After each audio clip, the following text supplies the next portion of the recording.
노라 하는지라. 아멘. 할렐루야. 할렐루야.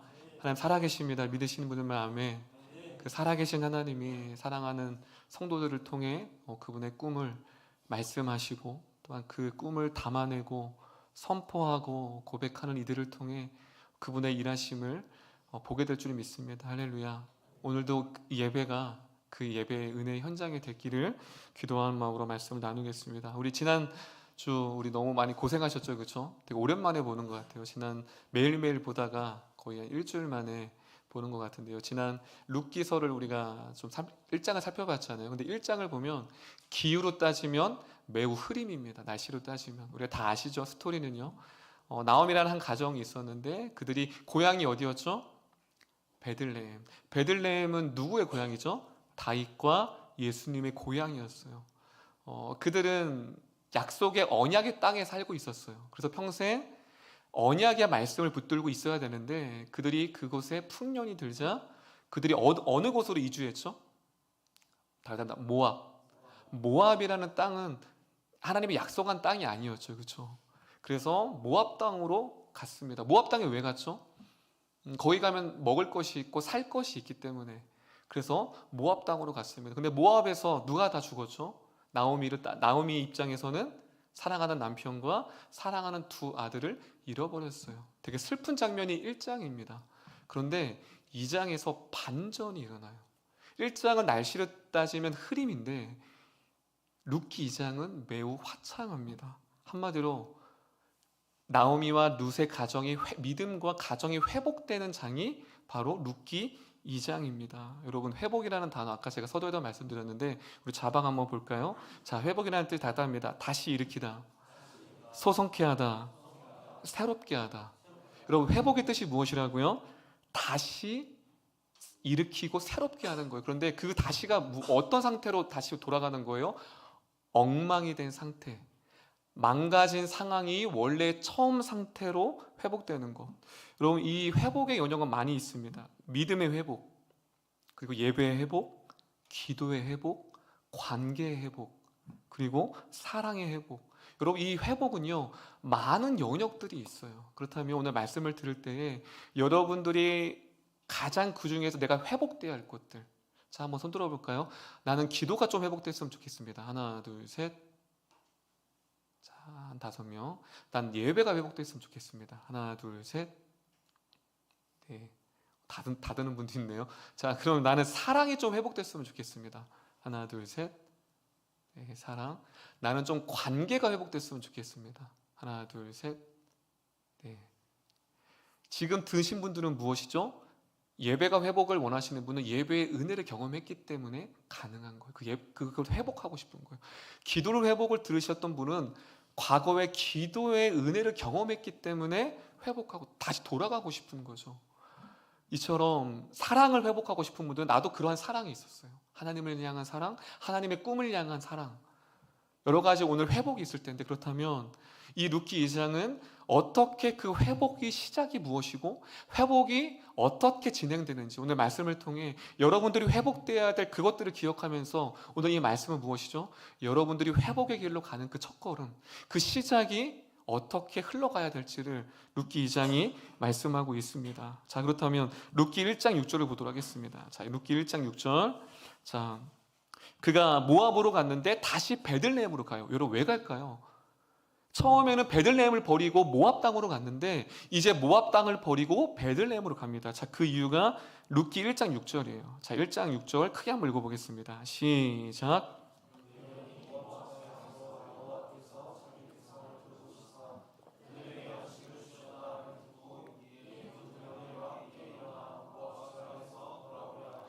자, 그가 지금 여러분 룻기 2장은요 다시 10년 만에 떠났던 고향 베들레헴을 향하는 여정이에요. 자, 그런데 그 돌아가는 이유가 1장 6절에 친절하게 되어 있어요. 그가 모압에서 갔는데 이제 남편들과 자식도 잃고 이제 모압 땅에서도 더 이상 할 게 없는 거예요. 직업도 변변치 않고. 그런데 어떤 소식이 들렸어요? 마침 6절에 그 베들레헴에 자기 백성을 돌보시고 양식을 주셨다. 그러니까 이 나오미 입장에서는 너무나도 반가운 소식이에요. 그래서 짐을 꾸리고 이제 다시 고향으로 10년 만에 돌아가요. 여러분 이 나오미를 가리켜 어떻게 말하냐면 다담다 기회주의자, 현실주의자. 여러분 나오미는요 믿음의 사람이라기보다 기회주의자, 현실주의자예요. 왜냐하면 베들레헴에 있을 때도 모압으로 떠난 이유가 뭐라고 말씀드렸죠? 약속의 땅을 현실적으로는 불가능하지만 약속의 땅을 지켜야 했지만 약속보다는 현실이었죠. 기회주의자.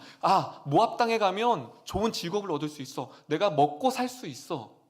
너무 현실적이었던 사람이었어요. 아직 그 믿음이, 약속의 믿음이 여전히 나오미는 갖고 있지 않아요. 돌아갔던 게 진짜 하나님의 약속을 회복해서가 아니라 베들레헴에 가면 양식을 준대. 현실적이죠. 기회를 놓치지 않죠. 믿음으로 간 게 아니에요. 나오미는요. 만약에 믿음으로 나오미가 갔다면 두 며느리를 데리고 가야죠. 얘들아 가지마. 거기 가면 하나님이 약속했어. 아니죠. 자신도 불확실한 거예요. 그래서 던진 거예요. 나 혼자 갈게. 너희들은 여기 있어. 그러니까 이제 눈만 아니에요. 저 따라갈게요. 해서 온 거예요. 만약에 믿음의 확신이 있고 베들레헴에 돌아갔을 때 가정을 회복한다는 믿음의 약속의 확신이 있었다면 두 며느리를 데리고 갔어야 돼? 안 데리고 갔어야 돼요? 데리고 갔어야 되죠. 그런데 자신이 확신이 없었어요. 만약에 확신이 있었는데 혼자만 가려고 했다면 그건 뭐예요? 개인주의자. 하나 더 붙여야 돼요. 여전히 나오미는 아직까지 약속에 대한 믿음의 확신이 불확실했습니다. 그래서 동일한 패턴으로 그는 다시 기회를 찾아 베들레헴으로 갑니다. 10년 만에 가니까요. 이제 모압 땅에서는 이제 다 죽었다 했는데 그 소식을 들으니까 부푼 마음에 내일을 희망을 두고 베들레헴으로 열심히 갔어요. 누가요? 나오미와 루시. 그런데 베들레헴에 도착했는데요. 뭔가 하나님의 예비하심과 뭔가 특별한 섭리가 기다릴 줄 알았어요. 그런데 웬걸요? 들어갔는데 여전히 아무것도 예비되지 않았어요. 특별한 것을 기대했지만 베들레헴으로 돌아갔는데 주어진 것이 아무것도 없어요. 그래서 긴 침묵이 이끕니다. 그 긴 침묵을 깨고 처음으로 룻이 먼저 나오미가 어떤 믿음의 선언과 여러분 룻을 생각해 보세요. 이방 여인이에요. 낯선 곳이 여러분 이스라엘에게 가장 편협한 게 뭐예요? 이방인들에게 되게 배타적이에요. 여러분 모압 여인, 이방 여인이 아무것도 없고 더군다나 가부인 상태에서 이스라엘 땅에서 산다라는 건 녹록치 않아요, 여러분. 그들의 따가운 시선들, 그 배타적인 이스라엘의 그 시선들. 나오미가 뭔가 그 불안하고 두려운 룻에게 얼마나 모든 게 낯설겠어요. 그럼 자기가 뭔가 믿음의 조언을 하고 권면을 해야 되는데 나오미가 아무런 말을 하지 않아요, 성경에서. 그때 룻이 한마디를 던집니다. 그게 2장 2절이에요, 오늘 본문. 그렇게 베들레헴으로 돌아갔지만 아무것도 예비되지 않고 아무것도 주어지지 않았어요. 그때 룻이 먼저 나오미에게 이렇게 권면합니다. 자, 2장 2절입니다. 2장 2절 크게 한번 읽어볼까요? 2장 2절입니다. 시작.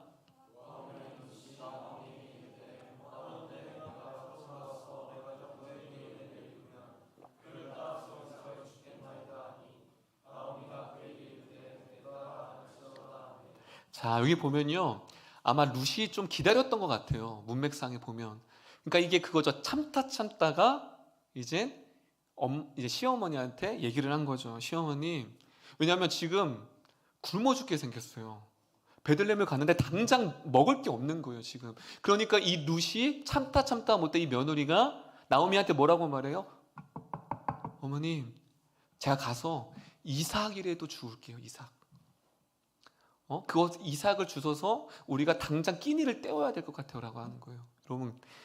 여러분 이삭 주는 거는요 가장 그 당시에 극빈자들, 빈곤층들이 가장 밑바닥의 인생들이 했던 게 바로 이삭 줍기였어요. 그 말씀이 레위기 말씀이 있어요. 잠깐 볼까요? 자, 제가 읽겠습니다. 레위기 19장에 그 이삭을 이제 삭슬 이제 밭을 매는데 다 가져가지 말랬어요, 주인들이. 왜요? 그 남는 것들을 가져가서 극빈자들이 그것을 먹고 살 수 있도록, 그게 말씀이 규정되어 있어요. 제가 읽겠습니다. 레위기 19장. 너희가 너희 땅에서 곡식을 거둘 때에 너는 밭 모퉁이까지 다 거두지 말고 내가 떨어진 이삭도 줍지 말며 내 포도원의 열매를 다 따지 말며 내 포도원에 떨어진 열매도 줍지 말고 가난한 사람과 거르민을 위하여 버려두라. 자, 레위기에서 말씀에 규정해 놨어요. 왜냐하면 곡식을 거둘 때 주인들이 다 가져가면 가난한 사람들, 당장 먹을 게 없는 사람들은 먹을 게 없는 거예요. 그래서 이삭을 다 거두지 마라. 한마디로 그거예요. 쓰레기통을 뒤지는 것과 마찬가지인 거예요. 여러분 모압 여인을 생각해 보세요. 시어머니를 따라갔어요. 뭔가 기대하는 게 있었겠죠. 그런데 그곳에 가서 무엇이죠? 가니까 오늘날로 말하면, 쉽게 말하면 먹다 남은 음식을 가지고 와서 끼니를 때우는 상황인 거예요. 여러분이 만약에 모압 여인이라 생각해 보세요. 비참하. 얼마나 비참해요. 남편이 죽은 것도 비참한데 내가 모든 것을 다 포기했잖아요. 모압에서 새로 가정을 꾸릴 수 있고 거기에 친정 식구도 있고 모든 것이 안정된 그 모압 땅을 버리고 이방 땅을 택했는데 지금 이삭 죽기를 할 수밖에 없는 비참한 상황으로 지금 밑바닥까지 떨어졌던 거예요. 약속의 땅으로 갔지만 오늘 당장 먹고 살아야 할 걱정을 할 수밖에 없는 이 나오미 가정. 그런데 그 회복의 시작이 무엇으로 시작된 줄 아세요? 바로 이 오늘 이삭 죽기라는 작은 실천을 통해, 작은 평범하고 지극히 비범하지 않고 지극히 평범한 이삭 죽기를 통해 룻의 가정이 조금씩 회복되는 것을 볼 수가 있습니다. 할렐루야. 다 따라해 볼까요? 회복의 시작은 일상의 작은 것으로부터 시작됩니다. 여러분, 오늘 이 시간에 하나님의 놀라운 회복과 기적을 원하시는 분들만 아멘. 여러분의 가정 가운데 놀라운 기적과 회복이 있기를 원하시는 분들은 아멘. 그렇다면 여러분 무엇을 바라는 거죠? 일상의 지극히 평범한 여러분의 작은 실천과 여러분의 평범한 일상을 통해 그것이 회복되는, 우리가 뭔가 기적하면 막 뭔가 바다가 갈라지고 막 물이 포도주가 되고 막 빵과 물이 채워지는 어떤 놀라운 기적이 일어나야지만 어떤 회복이 있는 줄을 착각해요. 여러분, 룻기의 말씀은요, 그 어떠한 바다에 홍해가 갈라졌던 놀라운 기적, 죽은 자를 살아나는 놀라운 기적, 바다 위를 걷는 놀라운 기적 하나가 나오지 않아요. 그런데 그 어떠한 말씀보다 놀라운 기적과 회복의 스토리가 담겨진 곳이 바로 룻기서입니다.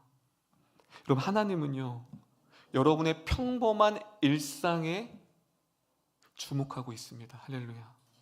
오늘도 마찬가지예요.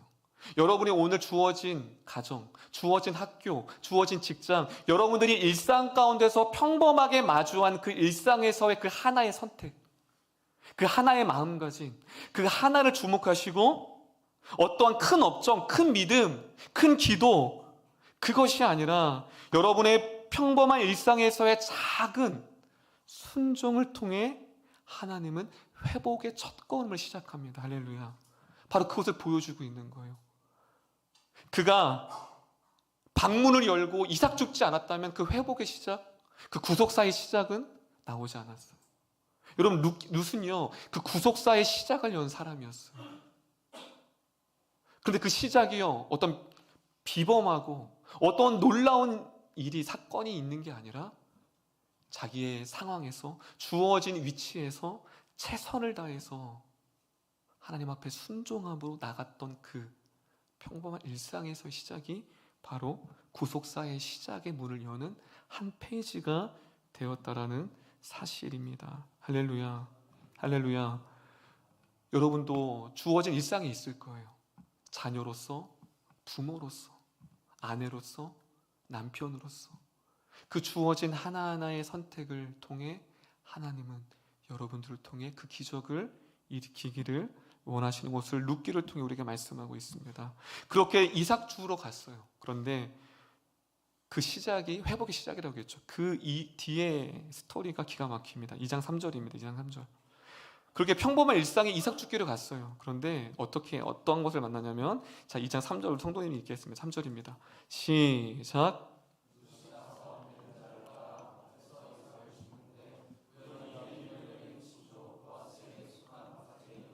자, 그는 그냥 어떠한 큰 비전, 큰 꿈을 갖고 나간 게 아니에요. 그냥 하루하루 내가 연명하기 위해서 그냥 최선을 다한 것뿐이에요. 어떠한 하나님, 내가 이삭 죽기를 통해서 하나님의 놀라운 기적을 바라봅니다. 전혀 그게 없었어요. 그냥 순종한 거예요. 그냥 내가 며느리로서, 내가 가장으로서 그냥 순종한 것뿐인데, 거기에다가 우연히, 여러분, 우연히 그 밭이 누구의 밭이었어요? 보아스. 여러분, 보아스는 누구예요? 누구예요? 보아스가. 보아스의 엄마가 누구예요? 라합이죠. 지난주에 말씀드렸죠. 라합이죠. 보아스의 아들이 누구예요? 오벳이죠. 오벳의 아들은요? 이세. 이세의 아들은요? 다윗이죠. 하필 그곳에 보아스. 나중에 스토리 알죠? 이 보아스가 유력한 자, 기업 물을 자가 돼서 무엇이죠? 룻의 남편이 돼요. 그래서 이 보아스와 결혼해서 예수님의 조상이 되고 다윗의 증조 할머니가 돼요. 할렐루야. 꿈꿨어요? 이 룻이 내가 증조 할머니가 되게, 내가 믿음의 가보를 입겠다고, 막 내가 이 믿음으로 이 가정을 일으키고 내가 시어머니를 모시긴다는 그런 거대한 꿈이 없었어요. 그냥 며느리로서의 그 일상의 평범함으로 시작된 것이 무엇이죠? 하나님은 그것을 보시고 우연히. 그럼 진짜 우연일까요? 우연일까요? 아니죠. 4절 제가 읽겠습니다. 마침 보아스가 베들레헴에서부터 와서 베는 자들에게 이르되 여호와께서 너희와 함께 하시기를 원하노라 하니 그들이 대답하되 여호와께서 당신에게 복 주시기를 원하나이다 하니. 할렐루야. 할렐루야. 다음입니다. 우연히, 마침. 여러분, 마침 할 때 또 지난주 저녁 기도회 때 기억나죠? 우리 수양관에서 그때 어떠한 메시지를 전했죠? 구레네 시몬. 그 구레네 시몬에 똑같죠. 그는 그냥 6월절에 그냥 절기를 지으러 갔는데 똑같이 나옵니다. 마침 예수님이 십자가에 못 박은 거예요. 여러분, 이렇게 하나님의 기적은 일상 가운데서 우연하게 마주친 것들, 우연하게 생각하는 것들, 때로는 무의미해 보이는 모든 것들. 이삭 죽기가 다른 사람이 봤을 때 얼마나 의미가 없는 일이에요. 거창한 직업도 아니고 거름뱅이처럼 이삭을 죽는 일이 뭘 거대하겠어요. 그런데 아무런 의미가 없다라고 생각했던 그 이삭 죽기 하나를 통해 하나님은 놀라운 구속사의 역사를 시작했다라는 거예요. 할렐루야. 그래서 믿는 사람에는 우연이 없다라는 거예요. 하루하루 내가 마주친 인연들, 마주쳤던 사건들, 그냥 무의미해 보였던 힘든 상황들, 여러분들이 버스를 놓친 그 하나의 무의미해 보이는 사건들, 그냥 오늘 내가 그냥 운이 없었네라고 했던 그 마음의 감정들, 그 모든 것들이 무의미해 보이지만 모든 것들이 하나님의 구속사를 이루는 재료가 된다는 거예요. 할렐루야. 그래서 믿는 자들에게는 우연이 없어요. 오늘 여러분들이 마주쳤던 모든 사람들, 모든 사건들, 하나님은 그 모든 것들을 하나님의 일을 이루시는 재료로 삼는다라는 사실입니다. 그래서 하나님의 자녀에게는 우연이 존재하지 않습니다. 할렐루야. 그리고 참 감사한 것은 우리는 수많은 선택을 하잖아요. 그렇죠? 그런데 그 선택이 하나님의 뜻이 아닌 선택을 할 때가 되게 많아요. 그런데 우리가 그럼에도 불구하고 불안해하지 않을 수 있는 이유는 무엇이냐면요, 우리의 실수의 선택과 잘못된 선택임에도 하나님의 섭리로 이끄십니다. 할렐루야. 그것이 무엇을 통해? 나오미 가정을 통해 보여주는 거예요. 여러분, 나오미의 선택, 베들레헴을 버리고 무엇을 선택했죠? 모압을 선택했죠. 그것은 잘한 선택이에요? 잘못된 선택이에요? 잘못된 선택이었어요. 근데 그것이 왜 하나님의 섭리가 됐죠? 그 모압을 가지 않았더라면 누구를 만나지 못했어요? 룻을 만나지 못했죠. 모압 땅을 밟지 않았다면 모압 여인을 만나지 못했죠. 그것은 뭐예요? 비록 모압 땅을 선택한 건 잘못된 선택이지만 그럼에도 불구하고 우리가 불안해하지 않을 수 있는 이유는 잘못된 선택임에도 하나님은 하나님의 섭리로 바꾸시는 거예요. 할렐루야. 모압을 선택한 건 잘못이었지만 모압을 가지 않았으면 또 룻을 만나지 못했어요. 그래서 룻을 통해 그 가정이 회복됩니다. 이방인 여인, 룻이 없었다면 이 나오미의 가정의 회복은 없었을 것입니다. 여러분의 잘못된, 오늘도 수많은 잘못된 선택을 했죠. 어제도 선택을 했고요. 낙심하지 않을 수 있는 이유는 그 죄에 대한 선택도 마찬가지예요. 할렐루야. 할렐루야. 여러분, 최초의 아담이 엄청난 죄를 저질렀죠. 근데 그게 끝이었습니까? 아니죠. 하나님의 섭리로 누구를 보냈죠? 예수 그리스도를 보냈습니다. 할렐루야. 아담의 심각한 죄임에도 불구하고 예수 그리스도를 이 땅에 보내신 섭리로 바꾸신 하나님. 할렐루야. 그래서 우리가 불안해하지 않을 수 있는 거예요. 내가 아무리 죄를 지어도, 아무리 내가 하나님을 떠나고 잘못된 선택을 할지라도 불안해하지 않을 수 있는 이유는 하나님의 섭리의 손길로 인도하신다라는 사실입니다. 할렐루야. 너무 감사하죠. 저만 감사한가요? 말씀을 준비하는 너무 감사한 거예요. 제가 목사의 자리를 지킬 수 있는 거는 제가 하나님의 뜻 선택했어가 아니라 수많은 잘못된 죄에 대한 선택임에도 그 하나님의 섭리를 이끄셨기 때문입니다. 여러분도 마찬가지예요. 여러분이 지금 이 자리에 있는 것, 내가 예수 믿게 된 것, 여전히 붙들고 있는 것, 수많은 잘못된 선택임에도 주님의 섭리로 우리는 지금 이 자리에 서 있게 됐다라는 사실입니다. 옆 사람에게 당신의 실수에도 당신이 안전할 수 있는 이유는 하나님의 섭리가 있기 때문입니다. 할렐루야. 할렐루야. 그런데요, 룻에게는요, 우리가 참 룻을 보면 참 본받을 게 많아요. 이방 여인이라는 것을 계속 여러분 계속 이 룻을 소개할 때 항상 앞에 뭐가 붙는 줄 아세요? 모압, 이방 여인. 계속 붙어요. 왜 성경은 그 이방인임을 강조하죠? 이스라엘 백성이 아니라는 거예요. 신앙교육을 제대로 받은 사람이 아니라는 거예요. 그런데 그는 이방 여인이었지만 그 누구보다도 하나님을 경외했던 사람이에요. 여러분, 그것이 2장 2절에 나와 있어요. 2장 2절에 보면 그가 이삭을 주스러 가는데, 여러분, 그 마음 가운데에 그냥 주스러 가지 않았어요. 그냥 자기의 평범한 일상을 살아가는데 그냥 살지 않았어요. 여러분에 적용하면 그냥 공부하는데 그냥 열심히 공부만 한 게 아니에요. 직장생활 열심히 한 거 아니에요. 그냥 열심히 한 게 아니라, 그냥 이삭을 줍는 게 아니라 다 같다 합니다. 내가 누구에게 은혜를 입으면 그는 하나님의 은혜를 기다렸던 자였어요. 할렐루야. 그냥 이삭 주러 가지 않았어요. 그냥 투덜투덜하면서 내가 시험을 잘못 모셨다. 이삭 주러 가야지. 그래도 내가 먹고 살아야 되니까 이삭은 주워야 될 거 아니야 하러 가지 않고, 불평할 수 있는데 불평하지 않고 거기에 뭐를 기대했죠? 여러분, 이삭 주는데 뭘 기대하겠어요? 근데 그 룻에게는 뭐가 있죠? 하나님을 기억하고 있었다라는 거예요. 할렐루야.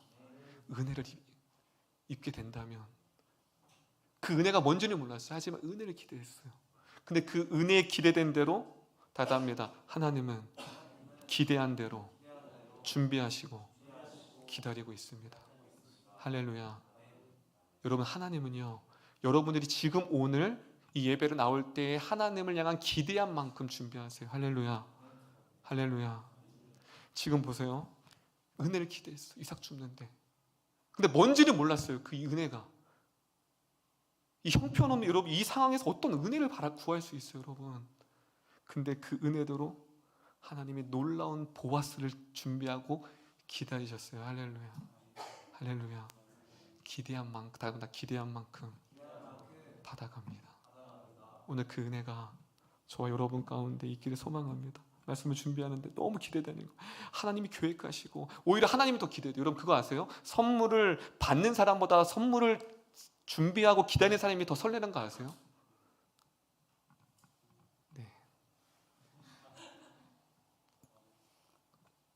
저는 제 생일보다 우리 아내 생일 선물을 내가 사고 준비하고 짠 할 때, 여기 아이들이 있는데 초딩까지는 즐거웠는데 요즘 되게 무의미하게, 예전에는 막 그랬는데, 열심히 준비했는데 요즘 애들은 그냥 이렇게 하더라고요. 여러분, 선물을 받는 것보다 선물을 사서 준비하고 기다리는 사람이 더 설렙니다.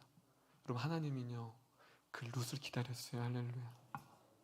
보아스의 복덩이를, 룻아 빨리 와라, 이삭 빨리 주어라. 네가 기대한 만큼, 아니 기대한 이상으로. 그리고 보아스가 누구였어요?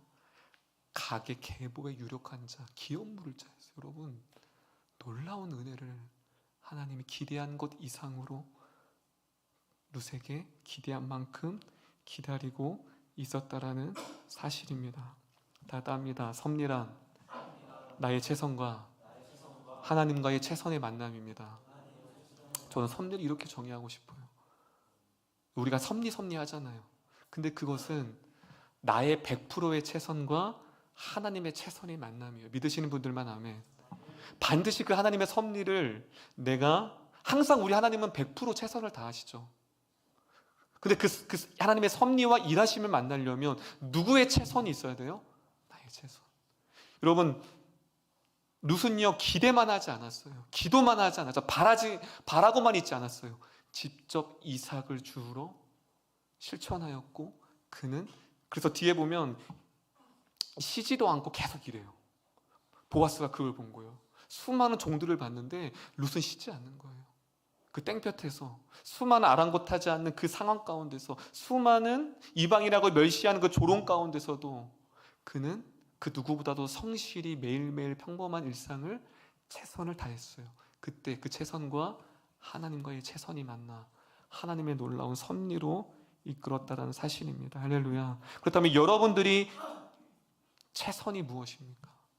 여러분들이 오늘 여러분이 주어진 일상 가운데서, 가정에서, 학교에서, 직장에서, 교회에서 여러분들이 오늘 최선을 다해야 되는 것이 무엇입니까? 그리고 결단이었죠. 여러분, 룻은요 계속해서 수많은 선택을 해요. 여러분, 놀라운 거예요. 여러분, 제가 룻기에서는 어느 시대를 배경한다고 말씀드렸죠?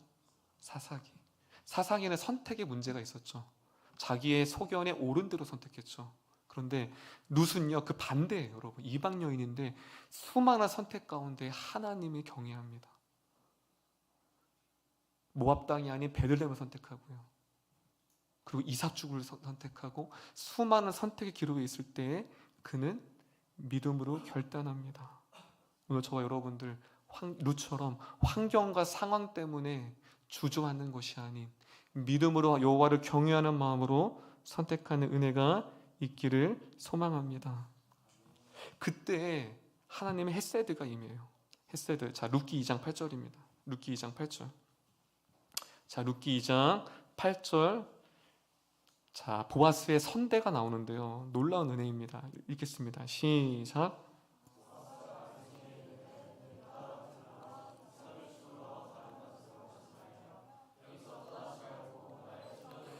여러분, 이거는 이방 여인에게 놀라운, 이건 말도 안 돼. 아마 귀를 의심했을 거예요. 당시에 그 이스라엘의 종들이. 지금 이방 여인이었던 그에게 뭐예요? 다른 밭으로 가지 말고 소녀들과 함께 있어요. 여기서 소녀는 누구를 소녀를 말하는 거죠? 이스라엘 사람들. 여러분, 당시에는요 이방인들이 이 안에 들지 못했어요. 그런데 그 소녀에게 놀라운 은혜로 선대하죠. 너도 함께 소녀로 같이 있어라. 그리고 10절에 보면, 그래서 9절에도 마찬가지고 선대를 해요. 그때 10절에 제가 읽겠습니다. 롯이 너무 놀라는 거예요. 자, 10절 제가 읽겠습니다. 롯이 엎드려 얼굴을 땅에 대고 절하며 그에게 이르되 나는 이방 여인이거늘 당신이 어찌하여 내게 은혜를 베푸시며 나를 돌보시니까 하니. 정확히 알았어요. 딱 그 이방 땅 베들레헴을 밟아보니 이들의 이 배타적인 시선들, 이들이 이방인들을 얼마나 멸시하고 견멸하는지 몸으로 체험했어요. 그러니까 그가 말하는 거예요. 어찌 나에게 은혜를 그러니까 자기가 이해가 되지 않아요. 자기가 한 게 없거든요. 막 구걸한 적도 없고, 제가 이방에 왔는데 좀 이렇게 거둬주면 안 돼요? 부탁도 하지 않았어요. 그러니까 자기도 그 은혜를 받았지만 너무 황당한 거죠. 묻는 거예요. 왜 내게 은혜를 베푸시나이까? 여러분, 요한복음 4장에도 비슷한 문구가 있죠. 사마리아 여인이 예수님께 동일하게 말합니다. 왜 당신이 유대인인데 사마리아인 나에게 물을 달라 합니까? 그 정도로 지금 룻은 자기가 받을 수 없는 은혜를 받은 거예요. 그때 11절에 정말 중요한 말을 합니다. 보아스가 그에 대한 대답이요. 왜 나에게 은혜를 베풉니까? 할 때 보아스의 대답입니다. 보아스 대답. 11절 읽을게요. 시작.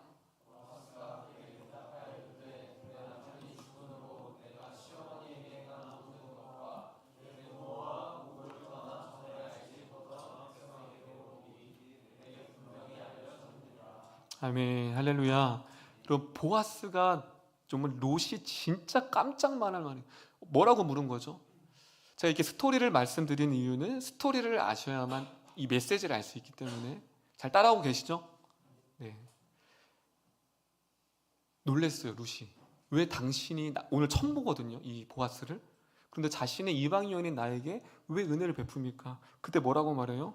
네가 모압 땅에서 그때 너의 고향인 잘 먹고 잘 살 수 있는 그 모압 땅을 선택하지 않고, 제가 지난주에 뭐라고 했죠? 고생길이 훤한 이 베들레헴을 선택한 그거를 내가 분명히 알고 있다. 할렐루야. 여러분, 이방 땅이었던 그 보아스, 기업 물을 자가 자신이 그때의 그 과거의 그 선택, 믿음의 선택을 했던 거를 이 기업 물을 자인 보아스가 알 것을 기대했을까 안 했을까요? 전혀 기대 못했죠. 그냥 자신이 그냥 선택한 것 뿐인데 누가 알고 있어요? 보아스가 알고 있었습니다. 고생길이 훤했어요. 그 당시에 많은 사람들이, 심지어 시어머니인 나오미도 말렸어요. 야, 너 너무 무모하다, 얘야. 네가 그 베들레헴이 어떤 곳인지 몰라서 그래. 넌 여기서 네가 젊으니까 재혼할 수 있잖아. 너 왜 이렇게 어리석은 선택을 해? 그래서 계속 뜯어 말렸어요. 그러니까 마지막에 룻이 뭐래요? 제발 나를 강권하지 마세요, 엄마. 나는 당신이 뭐라고 해도 그게 갈 거니까요. 여러분, 당장 손해보는 선택을 했어요. 누가요? 롯이요. 그런데 그 하나의 선택이 인생을 바꿔버렸어요. 제가 지난주 말씀드린 첫째 며느리는 이름도 나오지도 않아요. 그래서 룻은 그 하나의 작은 선택, 그냥 믿음의 하나의 선택이었는데 인생이 바뀌었어요. 그것으로 인하여서 보아스를 만났고, 보아스가 그 소식을 듣고 기업 물을 자가 되어 아내로 취하게 됩니다. 할렐루야. 할렐루야. 무엇이죠? 우리는 유혹해요. 당장 편한 것을 선택하라고. 당장 쉬워 보이는 것, 당장 좋아 보이는 것, 당장 지금 내게 유익되는 것. 우리는 자꾸 수많은 선택의 갈림길에서 그런 유혹에 빠집니다. 룻도 똑같은 유혹이 있었지만 무엇이죠? 고생길이 훤하고 어디서 보이고 무모해 보였지만 그 하나의 선택이 룻의 인생을 송두리째 바꿔 버렸다라는 거예요. 다 따라합니다. 순간의 선택이 우리의 운명을 좌우합니다. 할렐루야. 저는 이것을 바꿔서 다 갑니다. 예배의 선택이 우리의 운명을 좌우합니다. 할렐루야. 그럼 제가 왜 고등학교 때부터 예배를 빠지지 않은 줄 아세요? 내가 내일 금요 예배를 안 가면, 내가 내일 수요 예배를 안 가면 하나님이 나에게 말씀하실 텐데, 내가 평생 붙들어야 할 그 말씀을 그때 주실 텐데, 내가 만약 그 예배를 참여하지 못하고 내가 그 메시지를 듣지 못한다면 어떡할까? 또 그 한편에는 나 말고 다른 애가 은혜 받는 게 싫었어요. 그때는, 고등학교 때는 좀 경쟁심이 있잖아. 근데 놀라운 거 아세요? 그 예배를 힘들고 어렵죠. 제가 그랬죠. 열이 40도가 나도 좀 뒤에서 엎드려져서 예배했다고. 왜요? 그 하나의 예배가 저를 살리더라고요. 할렐루야. 이런 무의미해 보이죠? 교회에도 졸고 말씀도 들리지 않고 적용할 것도 없고 기도도 안 되고 그게 무의미해 보이죠? 오늘도 말씀 그 맥락이잖아요. 우리는 무의미해 보이는 게 너무 많아요. 그런데 그 예배, 무의미해 보였던 수많은 예배의 선택들이 여러분들을 만들어가고 있다는 사실입니다. 할렐루야. 할렐루야. 여러분, 룻은요 정말 우리에게 너무나도 신앙의 모범을 우리에게 보여주고 있습니다. 자신의 이득, 자신의 편리함, 자신의 좋음, 옳음이 아니었어요. 반대였어요. 선택 기준 단 하나, 그분의 뜻, 그분의 원함, 그분이 원하시는 그 길, 그것이 룻의 무조건 선택이었어요. 할렐루야. 너 멋있지 않아요? 여기 형제들 룻과 같은 여인을 만나길 소망합니다. 저는 만나고 살고 있지만 우리 자매들에게 보아스 같은 형제를 만나길 축원합니다. 왜 사모님 아멘 안 하세요? 이미 만났으니까. 제가 어디까지 했죠? 너무 멋있는 것 같아요. 룻 보면 제가 여기에 한 줄기 빛이라고 했어요. 룻의 별명을 제가 지었어요. 한 줄기 빛. 여러분 사사시대는 330년이나 영적인 암흑기 속에 있었어요. 수많은 사람들이 그 암흑기에 자신의 필요, 자신의 원함, 자신의 즐거움, 자신의 것을 택하면서 살았어요. 하나님을 배제해버렸어요. 하나님을 버린 시대에 제가 적었어요. 도도하게 하나님의 말씀을 믿었던 룻. 할렐루야. 여러분 믿으려면 이렇게 믿어야 돼요. 얼마나 도도해요. 도도하다는 건 뭐예요? 흔들리지 않는다라는 거예요. 내가 이것이 무모해 보이고 어리석어 보이고 뒤돌아가 보이고 손해보는 것 같죠. 룻은요 계속 그런 선택만 해요. 그렇게 도도해 보이는 그 룻을 통해 한 줄기 빛, 그가 사무엘을 엽니다. 룻기 다음에 무엇이죠? 사무엘이죠. 여러분 이렇게 룻은요 그냥 이방인으로서 묻혀야 할 인생이었지만 그는 하나님을 경외하고 하나님을 선대하고 신뢰함으로 믿음의 가문을 일으키고, 여러분 나오미가 여러분 룻의 덕을 봤어요. 여러분 나오미 믿음이 없어요. 여러분 룻기 한번 보세요. 룻의 한 사람의 선택, 믿음의 며느리를 맞이한 그 한 사람, 가정이 온전히 회복되었습니다. 여러분 하나님의 마음이 이 룻에 대한 선택을 볼 때 어떨까요? 의인화하면 하나님은 눈물을 흘리셨을 것 같아요. 내 사랑하는 친자식들이 있는데 친자녀들은 나를 사랑하지 않는데 저 이웃의 누가 마치 자기 부모처럼 사랑하는 것. 여러분 생각해 보세요.